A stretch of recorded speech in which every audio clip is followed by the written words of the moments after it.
At 3:30 a.m., Chanti Dixon got into an Uber after finishing her work shift in Indianapolis. She had no personal vehicle and relied on ride-sharing for transportation. The driver assigned to her was Francisco Valadez, a 29-year-old with no prior complaints or flag incidents on his Uber account.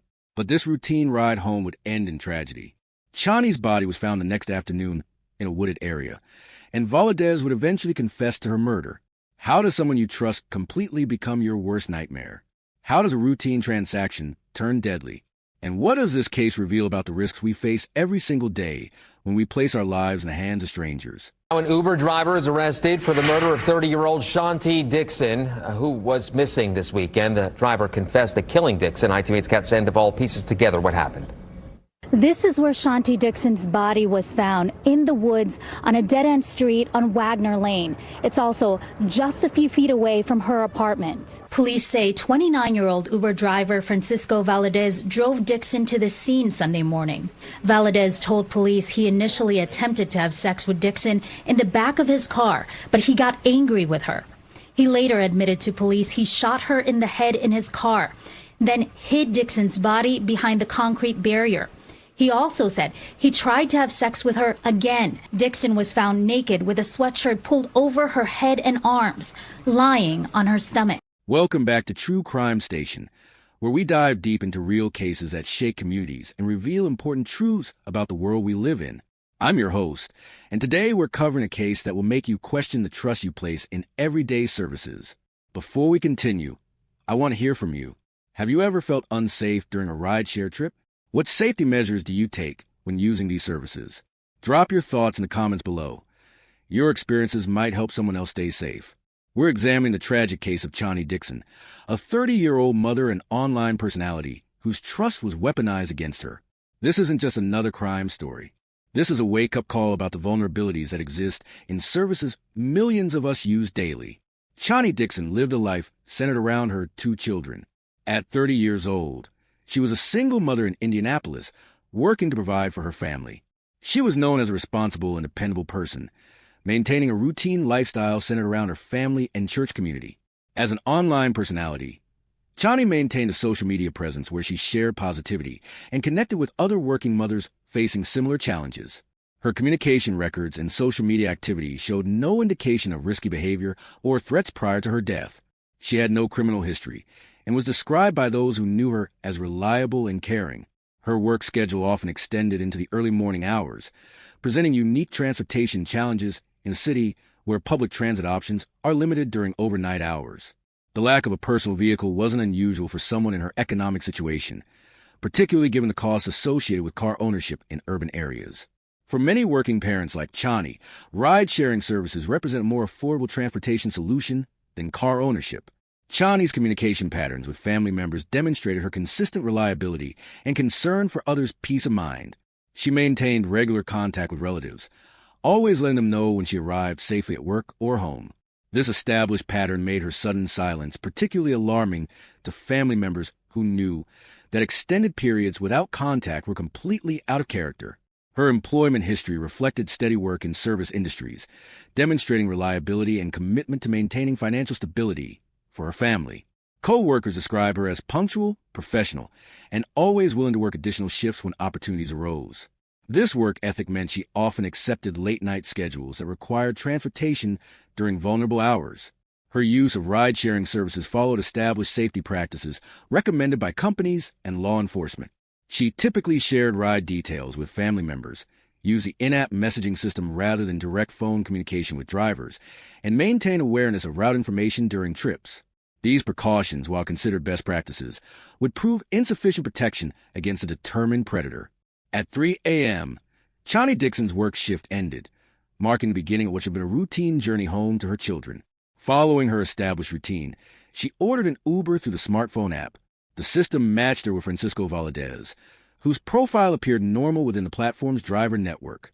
The ride-sharing industry's background check procedures have known limitations that this case would ultimately expose. Standard background checks typically examine criminal history, driving records, and vehicle registration, but they may not capture recent criminal activity, incidents that didn't result in convictions, or behavioral patterns that suggest potential danger to passengers. Valadez picked up Chanti at 3:30 a.m. outside her workplace, a location she'd used for rideshare pickups numerous times before without incident. Initially, GPS data from Uber showed the ride following the correct route through Indianapolis streets that Chanti would have recognized from previous trips. However, the route then deviated significantly toward an isolated area near Pleasant Run Parkway and Arlington Avenue, a location that had no connection to Chanti's home address. This deviation would have been immediately apparent to Chanti, likely triggering alarm and resistance that escalated the situation beyond Valadez's initial criminal intentions. The geographic analysis of the route deviation reveals the deliberate nature of Valadez's actions. The location he chose was sufficiently isolated to minimize the risk of witnesses, while remaining accessible by vehicle. The area's characteristics suggest advanced knowledge or planning, indicating this may not be his first time using ride-sharing access to identify potential victims. Chanti's phone stopped transmitting data shortly after this deviation, suggesting the device was damaged, destroyed, or deliberately disabled. The timing of his communication loss coincides with when investigators believe the assault and murder occurred, creating a digital record that would become crucial evidence. By morning, her prolonged absence had triggered genuine panic among her family members. This was a woman who never failed to check in, never disappeared without explanation, and never left her children wondering about her whereabouts. When 10 a.m. arrived with still no word from Chanti, her family knew they had to act. They contacted Uber directly, hoping the company could provide information about her ride. Uber was able to confirm that Chanti had been picked up by Francisco Valadez and could provide basic trip data, but the information they shared only deepened the family's concerns. The ride had deviated from its intended route, and there was no record of a completed trip. With this information in hand, Chanti's family filed a missing person report with the Indianapolis Metropolitan Police Department around 10 a.m., less than 7 hours after Chanti had last been seen alive. The family provided comprehensive details: her work schedule, her usual transportation routine, the specific Uber ride information, and their unsuccessful attempts to contact her. Indianapolis Metro Police recognized the urgency and treated the case with the seriousness it deserved from the beginning. A 30-year-old mother with no history of risky behavior doesn't simply vanish without reason. The fact that her disappearance could be traced to a specific rideshare trip gave investigators immediate leads to pursue. Detective teams began working directly with Uber to obtain detailed records that went far beyond basic trip information. This included comprehensive GPS tracking data, driver account information, vehicle registration details, and communication records. The cooperation between law enforcement and the ride-sharing company would prove crucial in building the timeline that led to Valadez's arrest. The search efforts intensified throughout the day as police began systematically checking areas along the route where GPS data showed the ride had deviated, focusing particular attention on isolated locations that might provide cover for criminal activity. That same afternoon, a jogger discovered Chanti's body in a wooded area near Pleasant Run Parkway and Arlington Avenue. The discovery location matched the last location pinged by her phone. She had been shot and showed signs of physical assault, confirming that her death had resulted from violent criminal activity. Indianapolis Metro Police immediately secured the crime scene and began collecting evidence. The wooded area was isolated enough that the crime could have occurred without witnesses, but also accessible enough that it could be reached by vehicle. The timing was significant. Less than 12 hours had passed between her murder and the discovery of her remains, meaning evidence was still fresh and digital records were immediately available. The location where Chanti's body was found was not random. It was secluded enough for a crime to occur undetected, but directly connected to the GPS data, showing where her Uber ride had deviated from its intended route.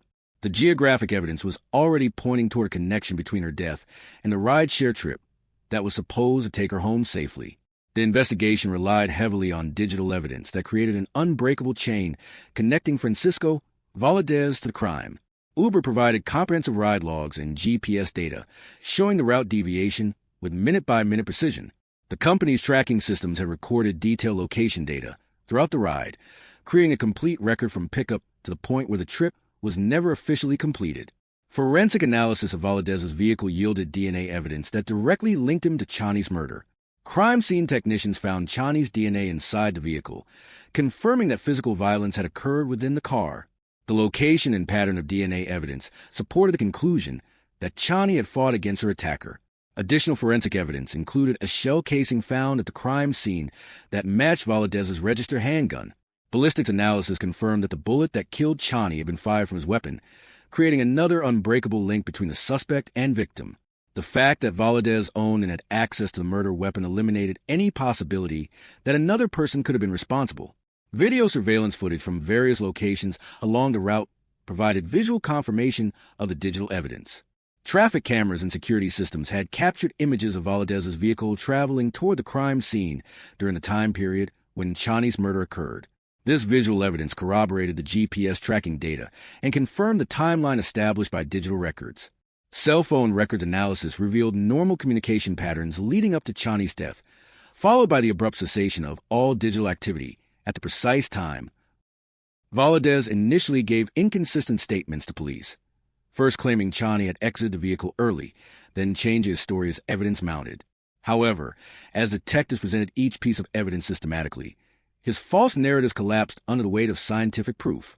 Within 48 hours of discovering Chanti's body, Valadez was arrested under the weight of overwhelming evidence.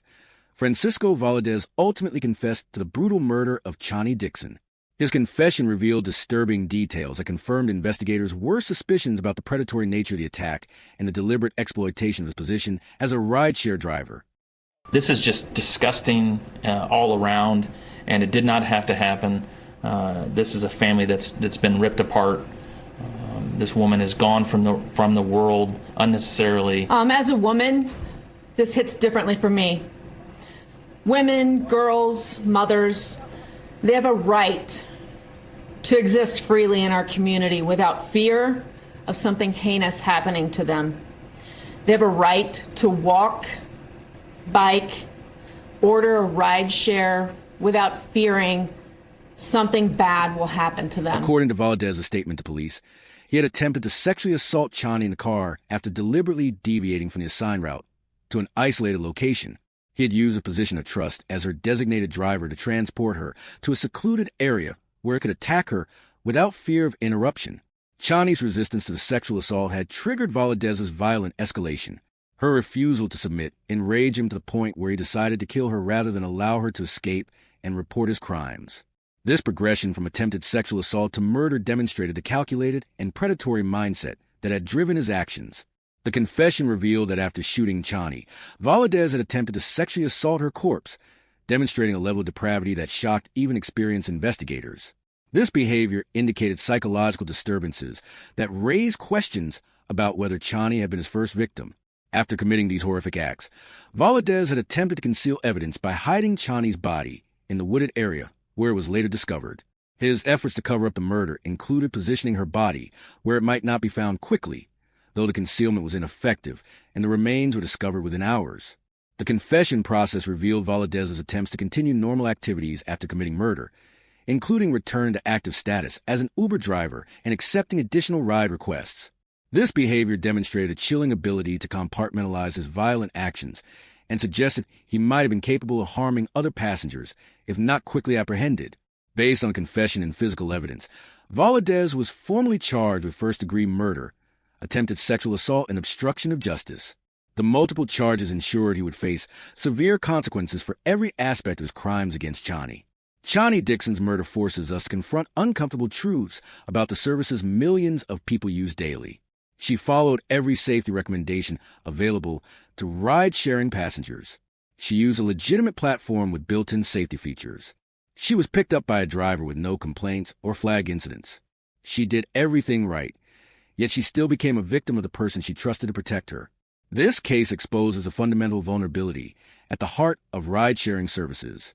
Every time we get into a stranger's vehicle, we place our lives in their hands.